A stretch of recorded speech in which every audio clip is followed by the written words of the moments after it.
Hello বন্ধুরা, তো এই দেখো সকাল সকাল রেডি হয়ে গেছি, যাব হচ্ছে মন্দিরে।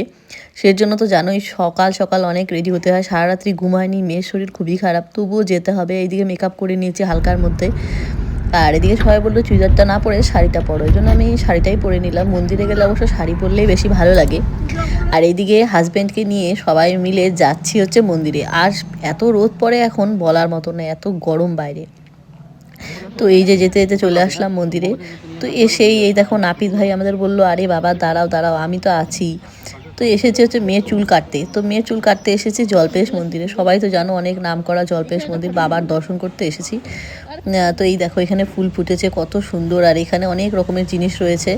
এখান থেকে কিছু কিছু জিনিস নিয়েছি, এবার নিয়ে চলে যাব সেই জায়গায় যেখানে হচ্ছে মেয়ের চুল কাটা হবে। তো এই যে এই বট গাছের নিচে মেয়ের চুল কাটা হবে। তো আমরা এখানে বসে পড়বো, পুজো হবে এখানে। তো সবাই মিলে এখানে স্নান করে নিব। স্নান হোক বা পায়ে হাতে পায়ে জল দিতে হয় সবাই জানো। আর আমরা এখানে চলে আসলাম, এত সুন্দর ছিল জায়গাটা। তবুও ওই যে আশেপাশে এতই নোংরা, মন্দিরের পরিবেশ এত নোংরা পছন্দ হয় না, ভালো লাগে না। মন্দির যদি একটু পরিষ্কার হয় তাহলে খুবই ভালো লাগে। তো ধীরে ধীরে এই যে মেয়েকে নিয়ে চলে আসলাম, মেয়েকে একটু স্নান করাবো।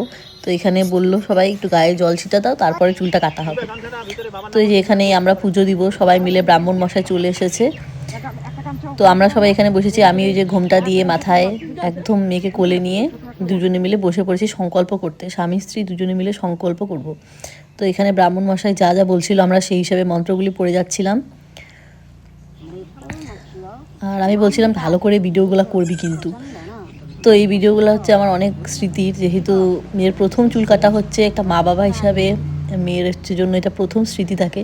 তো এই যে মেয়ের চুল একটা একটা করে কেটে নিচ্ছিল, আর আমার চোখ দিয়ে তো জল পড়ে যাচ্ছিলো, ভালোই লাগছিল, মনটা এত খারাপ লাগছিল, মনে হচ্ছিলো মেয়েটা আমার টাকলু মাথা হয়ে যাবে। তো এই দেখো টাকলু মাথা বেলপাতা আমার মেয়ে। আর এদিকে চিলড্রেন্স ডে, তবুও মেয়ের হচ্ছে চুল কাটা হলো। এখানে ঘটের মধ্যে সব কিছু নিয়ে নিচ্ছে, ওর আরেকটা বাচ্চা ছিল তারও চুল কাটা হবে, এই যাচ্ছে আমার টাকলু মাথা মেয়ে। তারপর এই যে ভেতরে ধীরে ধীরে বাবা দর্শন করতে যাব। তো দেখো এখানে নিচে অনেকটা সিঁড়ি রয়েছে, এই সিঁড়ি বেয়ে কিন্তু আমাদের নিচে নামতে হবে। আর ওখানে রয়েছে বাবা। তো ভেতরে ক্যামেরা করতে দেয় না, তবুও মানে আমি এটা নিয়ে করতে পারি না, যেহেতু ওখানে নিষেধ করা আছে।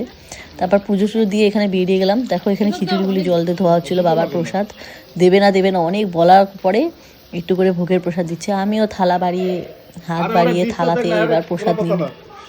কাকু দাও দাও, আমার দেখা দেখি অনেকে এখানে চলে এসেছিল। তো এইটুকু প্রসাদই অমৃত, বেশি চাই না, অল্পতেই হয়ে যাবে। একটু দাঁড়িয়েছিলাম যদি আরেকটু দিত, কিন্তু দিল না, থাক। তো এইটুকু খেয়ে সবাই মিলে দেখো আমরা ওখানে বসে বসে প্রসাদ খাবো। সবাই নিয়ে যাচ্ছে ওখানে, আমিও যাব। প্রচুর খিদে পেয়ে গেছে, তখন বাজে বেলা 12টা, উপাস অবস্থায় রয়েছি। আর সবাই এখানে খিচুড়ি খাচ্ছিল। তারপর এখানে চলে আসলাম নিরামিষ থালি খেতে। দেখো কত পদ দিয়ে আমাদের খেতে দিয়েছিল। তো এটা হচ্ছে 100 টাকার থালি, অনেক বড় একটা ভালো নামি দামি জায়গায় খাচ্ছি আমরা, খুব ভালো খাবার দাবার, প্রচণ্ড ভালো।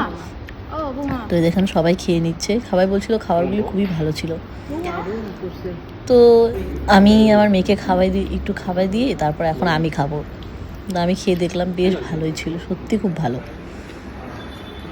দেখো খেয়ে নিচ্ছি, খাওয়া দাওয়া করে এবার বাড়ি চলে আসলাম। বাড়ি চলে এসে একটু মোমো বানিয়েছিলাম। মার কাজ কি শেষ হয়, এই দেখো এখানে মোমো বানিয়েছিলাম, সুজি দিয়ে মোমো তৈরি করেছি কিন্তু এটা।